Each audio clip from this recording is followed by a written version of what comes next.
This is not a review, it's a thematic analysis of the first light novel of Durarara. Also, if there are any kids here, there is adult comedy, so go away. Durarara is a weird show filled with weird people. We've got this weirdo, we've got this weirdo, and hey, is that Louis C.K.? We even get to find out how he went bald. Nice! But in all honesty, Durarara is a show with a lot going on, even when we're not in awe of all of the subplots. Like, look at all of them. 1, 2, 3, 4. A cast this size would have the Count Cream in himself. When I'm alone, I myself. But if you haven't seen this show, you might want to go and leave and do that right now. Go watch it. It's hella dope. And it's on Netflix. By the way, I'm only spoiling the first 12 episodes, so go watch those. So, with spoilers out of the way, let's dive right into this complex web that is Durarara. Durarara is a show with a lot to unpack, and at its core, it's about love, selfishness, and being human. Love comes in all shapes and sizes, and a lot of the time it's downright nasty, like this dude, whose entire love life can be summed up by how much he wants head. But I mean, like, I'm single, so who am I to judge, I guess? Most of our cast's actions in the first arc are centered around their idea of love. In the anime, the series begins with Mikado's monologue about the city of Ikebukuro, but in the light novel, we begin in a very different place. And I understand why it was changed, but this decision affects how we view the story on a thematic level. It seems like the theme which dictates the entirety of the first book is completely overshadowed in its adaptation to service the more overarching theme and Mikado's story, which is an odd choice because despite the amount of focus which is placed on Mikado, Durarara's creator Ryogo Narita, probably messed that up, actually states in the author's notes of the first volume that Celti is the protagonist of the story. The scene we start with in the light novel is this scene that we get in episode 12, where Mika, the love at first sight stalker, attempts to break into Seiji's apartment. Her love for Seiji is messed up in all kinds of ways. This is a guy that she's never formally spoken to and has only seen once, but she's so sure about the in her pants that she believes this to be true love. When she finally succeeds at her break-in entry, she's faced with Seiji and his own wacky love. After he kills her, we are introduced to our third love plot involving Seiji's sister, Namie, who is pretty much anime Cersei. The prologue ends with these words describing the ensuing narrative. This is a twisted, twisted tale.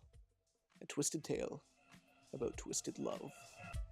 As it continues, we're introduced to a few other lovely subplots, most notably Mikado's interest in Henri and Shinra's mannequin fetish. For the first arc, these are the only characters who really matter. Mikado aside, every love story present could be seen as some form of twisted love, but Durarara doesn't portray these lonely hearts as twisted simply for their odd affections. After all, the story kind of ends saying that it's okay to like mannequins, and goddammit, someone needed to say it! What's twisted isn't that Shinra likes a headless body, or that Seiji likes a bodiless head, or that Namie likes her— No, that one's messed up. That one is completely messed up. The reason why some are called twisted while others aren't happens because of the reason for one's affection. The twisted ones are the villains because they love whoever they love for more shallow reasons, or for what one person's position in relation to another means. In other words, love is twisted when you love someone for superficial reasons. This is emphasized by our heroic lovers, Mikado with his innocent but growing affection for Henri, and his eventual attempt at a relationship. Mission failed. We'll get them next time. And Celti and Shinra as well. The characters whose actions we have to pay the most attention to is Shinra. In my opinion, his actions in this story were nearly unforgivable, but they were understandable. As we know, he's in love with Celti, whose express purpose in life is to find her head. It turns out that Shinra knows exactly where that is, and has been throwing her off the scent for possibly years. Yeah, I don't really want to search up if there's any dates or anything. He does this because he fears that Celti will have no reason to stay if she regains her head. But even more pressing is the fear that she might become someone else. It goes without saying that this is an extremely selfish act, no matter how you look at it. But so is every love story in Durarara. You see, in Durarara, love is a selfish thing. All the inciting incidents in the story are done out of love, but not for the well-being of the loved. Mika breaks into Seiji's apartment because she wants to make sure that she has Seiji all to herself. Seiji kills Mika and uses her body for the bodiless head, not because he wants to give life to this thing that he loves, but because he wants to be able to show his love of this thing to the world without being scrutinized. Namiya uses her company to disguise Mika as the head, and later is willing to destroy her company and kill Mika. Actually kill her this time. Also, Seiji will remain dependent on her. Mikado's interest in Henri only grows after he finds out more about her story, which itself feeds into Mikado's hero fantasy and yearning for an interesting life. And we've already covered Shinra and Celti. Everyone in Durarara is selfish, but Durarara doesn't seem to propose that everyone is wrong. You see, everyone acts on desires of love and selfishness. That's not the problem. The problem is when you love for the wrong reasons. In Durarara, Shinra isn't wrong, because selfishness in the name of love is a given. And his love was never twisted because he loves Celti for the person inside, as opposed to those twisted superficial lovers. Did Shinra do something wrong out of his own selfish reasons? You bet. But that's love. And to love is to be human. It's this situation which allows Celti to finally accept herself. Up until then, Shinra had ogled her body and expressed love, but nothing showed his care for the person inside until his selfish acts were uncovered. This changes Celti's mindset, as before she was content in categorizing herself as a monster for her outer appearance, but now she sees herself as Shinra does. Shinra never saw a monster.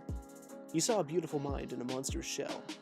But for the purposes of being human, the mind is all that matters. In the words of Kadota, the Dollars organization was just a castle wall. It was the people within that built the kingdom of their own. The rest came down to how big of a facade they could hang outside those walls. The outside left a name on its own, whether there was anything inside or not. Just like being human. Just like the Black Rider. In the end, Durarara's message is that it's not the superficial things like a name or what's hung on the castle wall that matters. It's what's inside that counts. Hey guys, I really enjoyed making the video and I hope you enjoyed it. If you did, then do all the usual YouTube stuff. I don't really need to tell you all of that. Yeah, in the meantime, I also did start a podcast surrounding One Piece, so if you like One Piece, go subscribe to that, and all the links for my social media is down below. Thanks.